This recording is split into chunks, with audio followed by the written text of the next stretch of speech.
are back here on the Lynn Hayes Freeland Show, and we are celebrating. Yeah, we are celebrating. We're celebrating recovery. It's a community-wide celebration. Here to talk about it, two individuals. I feel like Danetta Benjamin Miller has been here, I don't want to say a lot of times, but enough that I can say welcome back. Thank you so much. And Tara, is it Tara or Tiara? Tara. Tara Poindexter. Yes. We are celebrating you, 11 years Yes. clean. Yes. That's an awesome story, and we're going to get that story in just a minute. But Danetta, let's talk about recovery in general first, because and I conversations about it, but I think sometimes when you say recovery to individuals who are struggling with addiction, to family members who have given up on loved ones, recovery sounds like something that's not attainable. Correct. I think that the stigma that's associated with recovery, or the word recovery, is sometimes what makes it unattainable. And understanding that recovery is a holistic view. It's talking about recovery not just from substance use, but even mental wellness, rebuilding relationships that were ruptured, but also being connected back to community. So it's really important through the recovery process that we take an inclusive approach to help individuals feel whole again and accepted. Okay, and that's part of the concept then of Community Day, Recovery and Community Day. Tell me a little bit about that. So this is our fifth. I'm coming, don't worry. This is our fifth annual Recovery Day. We have speakers, like Tara will be a speaker. We also have Tina Flowers, who's a mom who lost her son to an opioid addiction. We also have some of our own clients that will speak about their own experiences, but we also believe in having fun. So we'll have Rolling Forward, everybody knows, who will do line dancing. We'll also have the Obama high school band come in and celebrate with us, and we'll have a host of vendors, but other community organizations that also help bring wholeness to individuals, whether it be other providers that are substance use treatment or mental health providers, or just local community organizations that can provide services to individuals and families. All right, so Tara, you're going to be one of the speakers. Yes, I am. I'm Take me excited. back 11 years. Tell me your story. I had 11 years. Well, back then, I probably had like about 10 years of misery and pain back then. It was a struggle for me. I come from a family on both sides that are were addicts.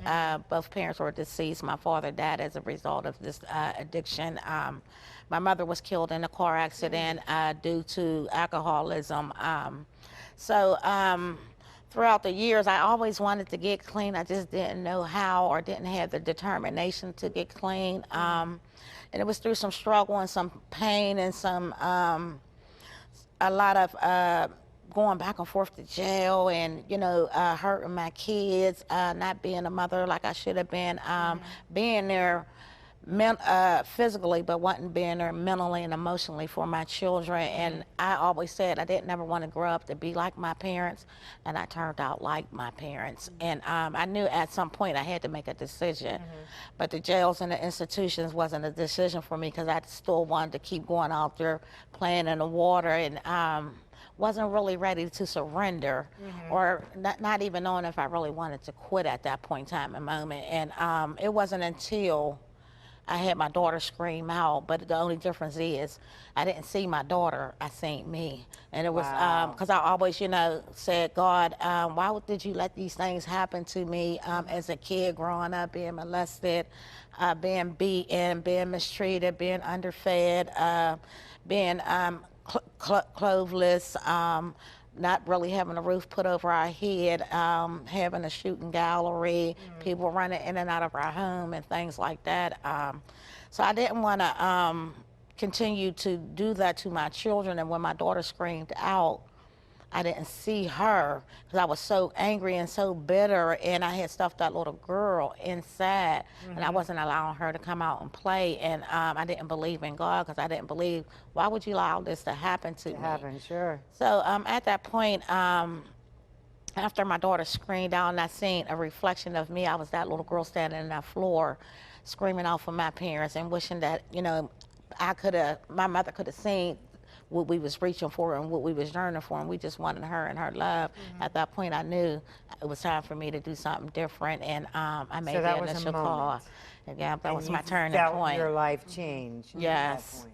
Because you know, a lot of people say, well, what was your bottom? I think that was my breaking point and my bottom there for me to turn my life around. So she mentions a bottom, and I say the word turning Right. point, but everyone has that moment. Correct.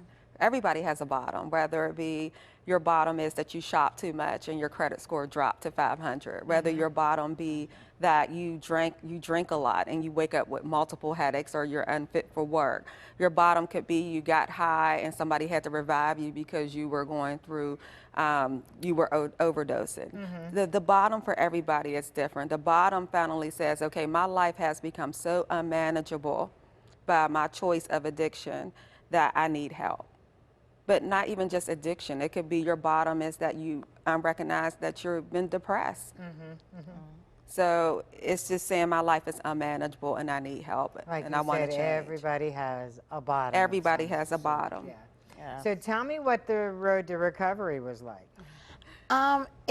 Through me coming in and out of the program, and I started with Familylinks. I'm also working for Familylinks now. Wait, let me stop you for a second. When you say coming in and out of the program, I was a as chronic in- relapser. Okay, all right. I was a Just wanna chronic clarify. relapser due to I wasn't ready, and I wasn't ready to surrender, and I didn't want to get honest with self. So when I made my turning point, I had to become honest with self. I had to have a desire to want to stay clean, and my desire to stay clean was stronger than my desire to use this time coming back. So it made it a little bit much easier. And then, you know, through me coming in and out of Familylinks, because I had been there 3 times. So this time coming back for the 4th time, it made it a little bit more easier. It was the same people that was there all 3 times when I was there the first 3 So you times. came back and they But I said, came back yeah. with a willingness and a determination that I was going to get it this time. I had fully surrendered, and I started finding a God, believing in a God other than myself. And they had always taught me to believe in if you just got a little bit of faith of a mustard seed. So I started looking at that faith word, and I started, you know, internalizing it. And I said, faith, finding the answers in the hurt. So I had to find the answers in my pain. Yes. And now she works for us. So she is a direct care staff who provide care to women in recovery. So it's come full circle. I was going to say, yeah, and because she's been there, she knows. And I'm guessing that that's an important component Correct. of Familylinks Yes, in it is. particular. Yes, it because sometimes people who don't know that walk can't really talk to you Correct, about that walk. correct. We believe in having a peer approach, a peer support approach. So when it comes to our treatment programs, we want to hire those who have walked through it, been through it, healing through it, to be able to help our clients see that there's life on the other side. Indeed, and part of that life is the Community Day celebration. Correct. Yes. We're going to talk about Correct. that and so much more when the Lynn Hayes Freeland Show continues.